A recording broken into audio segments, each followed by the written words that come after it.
As this season winds itself down with 3 games this weekend and dwindling hope for a playoff spot, 2 other stories find themselves at a conclusion. Their resolution couldn't be any more different. For Mike Davies, finally given a shot at more ice time and at proving his merit on the ice, a happy ending.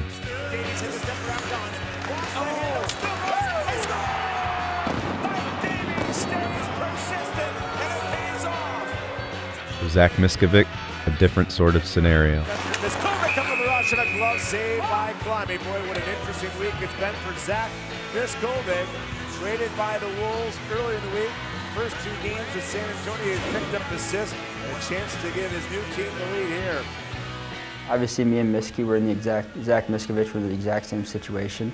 You know, even once the lockout ended, he still didn't get the opportunity. We know everyone in the locker room knew he deserved it. He's a great player, and it was sad to see him go. It was a big loss, I feel like, for our team. But you know, for himself individually, he needed it, and he needed to go somewhere he needed to play, and he's doing well there. We signed Zach in the summer to basically be depth for us, be 5th, 6th, 7th defenseman, and the way things fell here, we got some defensemen we didn't expect.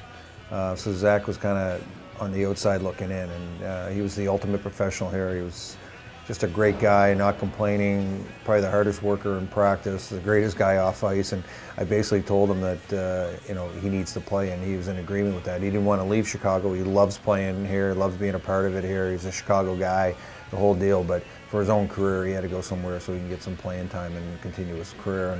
And I told him, basically told him that if you weren't such a great guy, I wouldn't let you go, because you know, I could keep a guy, and you know, I'd probably need him for depth, but you got to do the right thing. Like, I can't hold a guy back from continuing his career, and that's the way we run our organization. You know, we want what's best for the player, and what best for Zach was to go to another team. And he was excited to go because he knew he was going to play, but at the same time, he was sad to leave our organization because he loves playing here. Zach's former teammates feel the same way.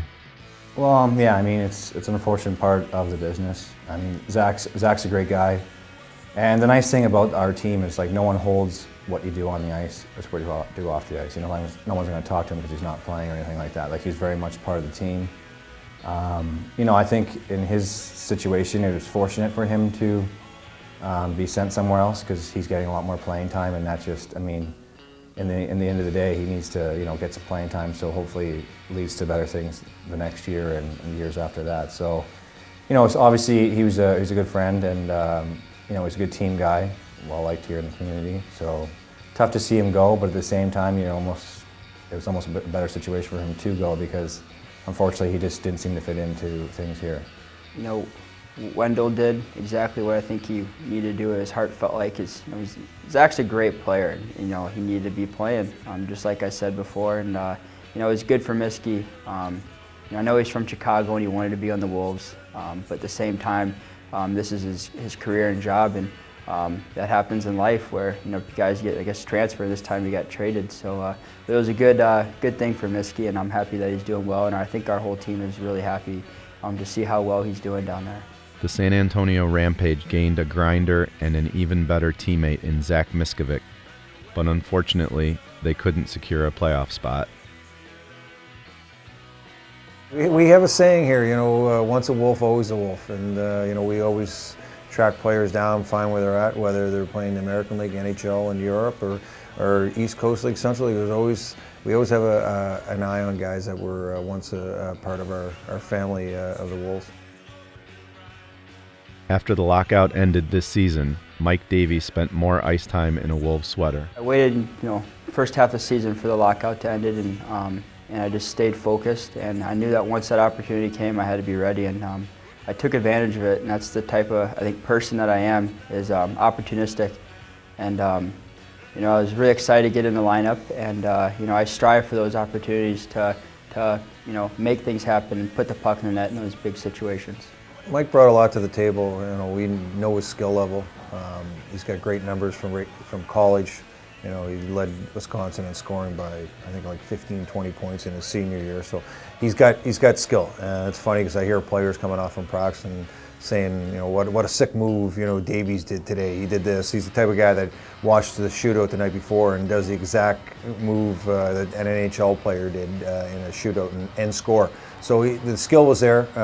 You know, it was a learning process for him with the coaches and the coaches with him. We always felt in the organization that he can be a huge contributor on the offensive side.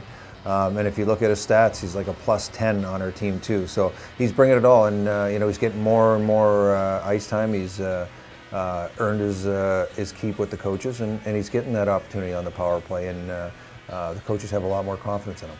And although it was harder for Mike to catch the eye of his coaches, the second half of the season saw him benefiting from having done so. I got to give Michael all the credit. True professional, new coming out of training camp, that with all the bodies and NHL guys that were here, especially being an offensive scorer.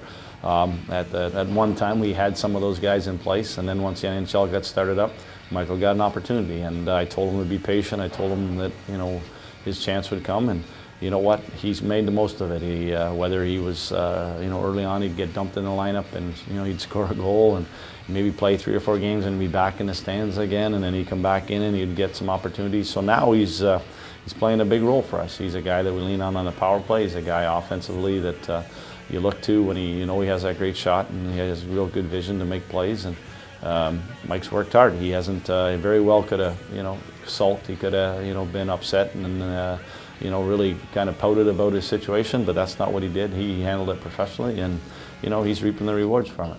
You know, first if the lockout is even going to end, you know, otherwise you're waiting the whole season, not playing. And yeah, you know, you wake up every day thinking that what if it doesn't, and what's going to happen. But it did, and I was really happy about it. I took advantage of that opportunity, and I think a lot of players on this team took advantage of that opportunity once they got in. Davies works the right dot, now cuts back in, shot, he scores! We've seen that move work twice this year. And so we wrap things up here at the Allstate Arena this weekend, and these two guys who face similar challenges this year have yet another thing in common, having been a part of this team and being better for it. You know, I always think about what would I be doing if I didn't have hockey, you know, and but I do, and I love it, and I just love being around the guys. And even if you're not playing, you know, you have to be a good team guy, because that, you know, rubs off on other guys, and it leads to their play if you're negative and stuff. So I'm just a positive guy, and you know, there's other guys on this team that are positive too. They're the exact same way. They're good team guys, and you know, part of being a good team guy is having good guys around you. And I think we have one of the closest teams that I've ever been on this year and even last year too.